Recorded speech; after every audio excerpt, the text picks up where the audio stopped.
comes to mind. With the Roger though, gonna be a bit of an all-in kind of deal. I wonder if Bigetron is trying to limit their backline presence, knowing that the Yuzong is already such a dangerous factor. They can just dive in the backline. With the Valentina already close range, and so is the Roger. You would think that there's gonna be some kind of big big way to allow everyone, including the Barrage, to just move forward aggressively and just duke it out against Rebellion. That means crowd control, that means AoE, and so far, I mean, the X-Brook is available.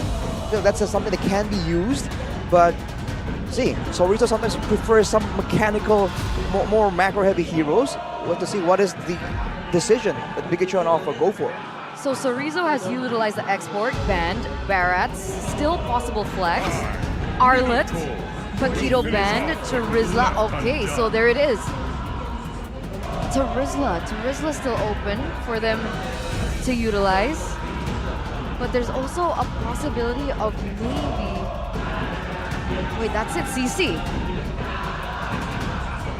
There's a lot of other picks to go for, and CC could be an option, but for some reason I sense something cooking here for Bigetron Alpha. With the amount of flex that they have in the first phase, the Barats and Roger, don't be too surprised if they go for an assassin pick late here. There's a reason they're trying to utilize that even towards the end, but now with the Franco, just make things a bit more difficult.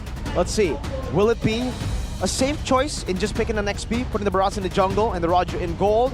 A Roger jungle perhaps, by picking something else in the gold lane, or go for Ling, go for Fanny, go for these big boys. Against a Franco? Skill issue. All right. But Yep, you know, whatever can work out. outcome that we're gonna get, we all know now that Coach Chico is a man of his word. He Ooh. promised us the Franco in the first game, and we're getting a Franco in the first game for Audi TZ. Wow. I mean, great words from Coach Chico. We'll see how that plays out. For Bigetron though, if they want to go for an EXP, the Terizla is still available. But, oh, it is going to be a Chi-Chi. So Eterna, 1-0 against Mirko. That's a 1-0. That's a CC pick. That's a CC pick, and this is the age-old Franco-Beatrix combination. We have the Luoyi as well for early game burst. That pick-off potential is definitely there for Rebellion, but for Bigetron, what are they going for with this composition? They're going for a proper team fighting early on. I feel like with the Yuzong, with the Baksha and Franco, they just want to be really careful about getting into these surprising skirmishes without backup available, because if someone gets hooked quite far from his team, gets bursted down by the Beatrix, and then the Black Dragon from zones everyone away, I feel like that's the ideal circumstance for Rebellion. If Bigetron can avoid that, and let's say send the CC out with the Vengeance here, as we can see, or wait for a big engage with the Minion Fury, I think in a full-blown 5v5, they have a bit of an advantage. All right. There are the wise words coming in from our Mr. Cute Boy analyst, Arashi. As we jump into the land of Dawn, ladies and gentlemen, to witness what is destined for the Blue Bulls in MPLID Season 13. Let's welcome into the land of Dawn for game numero uno. Look at the emblems right now. Crafting charge for Moreno, so he definitely wants to be able to chase down, kite back. Telltale signs of a Valentina that wants to be in the thick and thin of the big team fights. And if you look at Sorizo again, we talked about the Vengeance and the Brace Might. He's going to have a lot of sustain unless Cars can really force him into a really huge all-in in the early game. But against a CC, that's a lot easier said than done. Okay.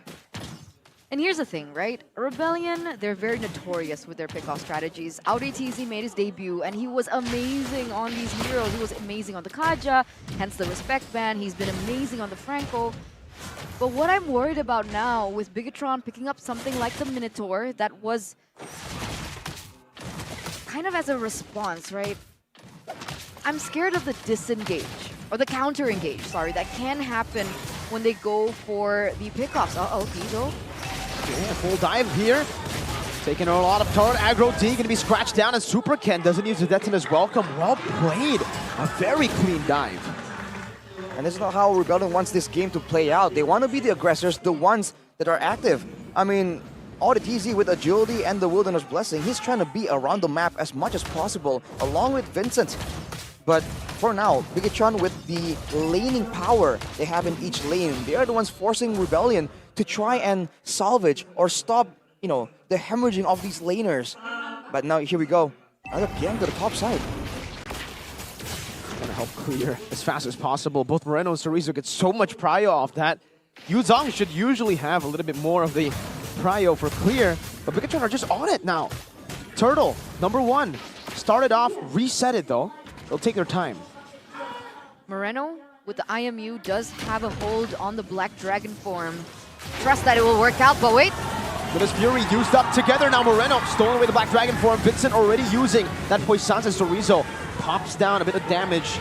Black Dragon form now returned by Cars. That's his welcome. That's a big chomp onto Cars. Thrown out as well. A good Iron Hook connects with Cars now. Is able to find a furious dive, and it's actually Super Kid that gets caught in it. A good bloody hunt earlier too by Audio. Sway low with a flicker forward and a diversion backward. Well played. Incredible early game here for Rebellion. Despite Bigetron setting the tempo with the gangs to the bottom lane as well as that EXP lane in the top side, they're still able to get the upper hand when it came down to that neutral objective fight. The amazing hooks coming in from Audi TZ and the amazing follow-up as well just really sealed the deal for Rebellion in this early stage of the game. It just feels like Rebellion were just able to out-sustain from a lot of that damage. Particularly Cars going in 1v3, taking all that damage and still getting out. And on top of all that, the Turtle also taken by Rebellion. For Bigetron, is definitely a bit of a setback. And they must be thinking, okay, how do you want to approach some of these fights? As there's an unanimous vote for Bigetron. 2-0 for everyone. Has this ever happened before? A unanimous vote? Yeah, I think for all 6? I think yesterday we also did have a unanimous vote. Did it work out? Wait a minute. Okay. It did. Nice. Jetson is welcome by Super Ken to cancel that Iron Hook. Perfect. But I'm surprised with Owl's choice for her prediction. She's usually 2-0 Rebellion, but... So Caster's prediction, we have the audience prediction, all favoring Bigetron. And you know, you guys can't blame us. We've seen the performance from Bigetron this season in particular, and they've been unbeatable, but diversion play. With the shield unity popped as well. He might just be the target, and he will. That's an instant hook, and right into the Wesker. A very rare item to see nowadays, but D makes very good use of it. That's a nasty combo, man. Getting hit by the shield unity and then the Iron Hook, comboing it like that with the burst damage with Eman. Yeah, he doesn't have Iron Hook. He will be able to flicker out though. Takes a lot of punishment. Good. Renner's apathy towards Eman to hit him back. But for both teams again, complete reset. And the longer this game goes, technically Rebellion has an interest in keeping the game long because D has the weapon mastery on that Beatrix. So the longer this game goes, there's going to be a lot more burst damage available. But Bigetron trying to rush this Turtle. He is well coming down with Miz Fury. Vincent will lose in that red tree battle as he gets knocked up as well. Iman now joining the team fight, and they are wreaking havoc in the back line. Chorizo going this way low. The diversion is there, but he won't even be able to get through the portal fast enough. He gets bursted before. There's a trade in the bottom lane. D destroying that turret, but Super Ken is trying to pressure in this mid lane. That's 4 members on Audi. TZ knocked up and taken out. Even with the bloody hunt, he won't be able to find the right target because it's Super Ken and the rest just juggling the turret aggro. D, a very weird angle to approach that defense of the turret. And a knockback towards Chorizo. He gets out with a dash. Whoa. And a turret up top. What happened? A 2,000 gold lead instantly for Bigetron. Being able to win that team fight. What happened? That was crazy. I mean, it seems like Bigetron just immediately surprised Rebellion with a rush onto the neutral objective. And Rebellion, despite having the global tools and all of these playmaking attempts, they were just scrambling to join in the fight, and they just came late. The fact that they have Sway low, trying to do all that damage and survive, and he was overwhelmed by Bigetron just diving onto him, and then everyone just started piling down, trying to save turrets, trying to save their loss of momentum in the game, but it just wasn't enough. Now with Bigetron controlling the situation, I think Rebellion might be waiting for the next big diversion play before they can claim to have control over the map once more. We'll see it come down, right? Suelo already has a diversion. We'll see how they play around with it. In a proper 5v5, do Rebellion lose? As of right now, I feel like they are losing. They have to try and find the first initial pick. because of all the combos available from Bigetron. I mean, if you just look at the roamers, it's a Franco against Minotaur, right? That alone just gives Bigetron so much more negotiating power. So for Rebellion, there were times where they've been able to get a big advantage is with the Black Dragon form, but ooh, the diversion was not taken. That was so... If they committed to that, that would have been so risky. Key was there. Yep. Could have popped the Minuan's Fury and just take 2 members out just like that. But wait a minute. Oh, he popped into Minute's Fury and he gets bursted down before he can even use it here. Bloody Hunt and the Iron Hook already used up though as Moreno steals over the diversion, so Rizzo walks up. Superkin just claims that turtle. They're happy trading Key for Moreno, but the diversion, where is it gonna be? It's all to the back to Nexus. Welcome! A big chomp down onto Vincent, but he's not gonna be able to find anything else now as Superkin gets Iron Hook, but he's still able to survive. Now the chase down from Cars and the Black Dragon form to the back as Superkin gets caught in the diversion. That's a good shot down, and Mon trying to run away. Oh, just barely out of range now. Lycan pounce to take Cars down, so Rizzo zoning the back line as he makes his way onwards again. D-Force the flicker, but there you go to tie up, and so Rizzo and Moreno will just chase him down. The Vengeance popped in as well, so Rizzo just taking him out and now dodging away from the Iron Hook. On the sway low he goes and escapes to the smooth criminal with the yo-yos. That was messy for Rebellion. Bigetron played that so well. You can even see when the Black Dragon form got popped, you saw Cars. Okay. Okay. It's fine. All right, you slow down. Use the Black Dragon form and tried to take Amon. But because of that, they lost their focus. Amon was able to dodge out of it. And he actually turned the entire thing around. Amon is super slippery on this Roger. Bigetron, 4K gold lead. 4K gold lead, and they're not stopping anytime soon. As long as they put Key in the right spot whenever the diversion is about to be used, they can take these fights really comfortably. And look at that, they're still chasing, and now the turret going down. Vincent is in trouble. This time the Iron Hook doesn't connect, and Vincent is all just isolated like Pounce to secure him on a mega kill, 4-0 and 3 and a 5.3K gold lead as they're waiting for the next neutral objective to spawn in the game. I'd love to see the items at this point, right? Has Beatrix reached that power spike yet? He has a BOD built up with a steel leg clits just for extra bits of security. But on the other side, I mean, Eman already with the Great Dragon Spear third item, which is quite unique. And if you look at how the fights have been developing, he needs that movement speed. Bigetron's greatest strength right now against Rebellion is the fact that they're able to kite back so far away, despite the fact that some members like Superken, like Key, aren't particularly mobile, but they've been able to use the crowd control, the spells, the distractions to make sure that Rebellion can't get a decisive engage and lock them into a fight. And look at his play with the diversion though, taking the Lord and looking for a pickoff in the same vein. Bigetron just doing everything to be active. So that's why they had no issue. That's why they had no issue in the drafting phase to leave the Luo Yi open. They used the Valentina, and Moreno's able to utilize the diversion really well as well. It's like, okay, Rebellion, you want to play pickoff? You want to play map control?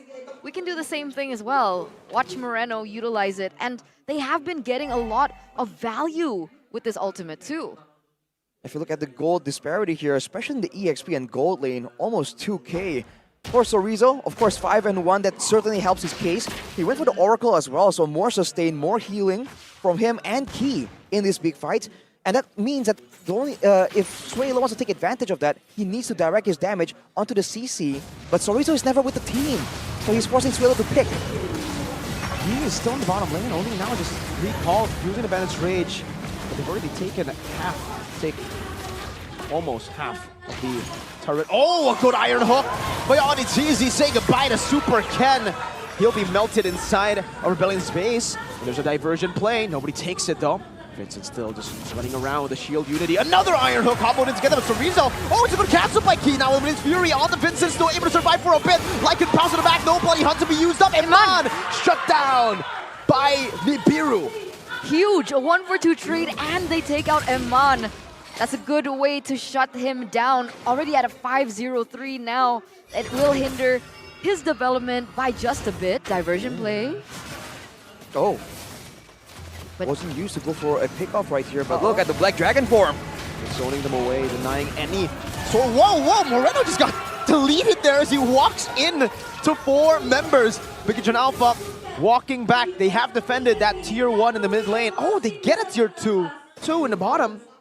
But still, they lost so many members. It's so threatening for Rebellion, the fact that they're down 4k gold, but anyone who gets hit by the Iron Hook immediately gets deleted, even if that is Super Ken. They're looking for a chance to get the mid turret here, but it's not allowed, and they immediately just go for the diversion to the top side. Wow. But they don't get... No, they get it, okay. Yep, eventually they will get it, but this is a rare sight for both teams. Despite having the diversion, they're not using it for pickups. They're not using it to show up in the jungle only. They've been going into the lane as well. Super Ken! They tone us out of that Iron Hook. But man, that is some extra bit of accuracy coming from AudiTZ. I think he knows at this point. But with Super Ken again. Targeted down again, still able to survive for a bit, but gets taken out. And Nibiru's passion onto Key, who's taking a whole lot, pops him in his fury, What? and Immortality will be popped first. Chorizo trying to go into the midst of it all. Zaman jumps in as well, but loses so much HP. Chorizo now all alone. Moreno was leaving him alone, and Rebellion capitalize on it. My goodness, Cars now. Furious dive and the dive onto Moreno. Iron Hook from Audi. This time will not connect, and Bigetron Alpha have lost all the leads that they had. They lose control, and now Swaylo as well as AudiTZ are on standby to make sure that they get zoned away from this objective. And this Lord will be given to Rebellion. What an outcome of events. D on just BOD and Malefic Roar deals that much damage, so they're already anticipating that Key would want to go for the counter engage with the Minuan Fury, and he gets melted down. Look at this. It all starts with that Bennett's Rage combo with the Franco, and afterwards, that's Cars just trying to distract going on the side. Look at Iman. He's trying to be active and participate in the fight, but he's kind of slightly zoned out away. And afterwards, he eventually still gets taken out by the damage over time. And no Bigetron once again. Again, they are able to get... Oh, Furious Dive as well. Tempted is welcome, but it's a 4-man by Key. Not enough to take anyone down as a good Petrify. Denies the follow-up from Iman. Now having to run away. Another Iron Hook. They completely wipe Bigetron Alpha out. The diversion to the bottom lane. 20 seconds on the dead timers and a Wesker for D. Trying to destroy the base ASAP now with a shot down as well. And the Lord, it looks to be a clean win for Rebellion in the 14th minute of the game. What an absolutely wonderful comeback from the Blue Bulls. A triple kill by Moreno to seal game number 1. I mean, KB did mention in his comment that when faced with Titans, they rise to the occasion, but their job is not done. That was game number 1. But wow, I'm surprised in a good way. Rebellion, game number 1. All the way in the end right here, near the closing weeks, and they're still innovating, coming up with new combos as always, coming up with new methods. And for once right here, they've stumped the Red Robots, but it's only the first game. It's a quite, it's one more game to go for the victory in the match, but against Bigetron, that is a long journey. Audi telling his ex-team that's how it's done in the Franco, man.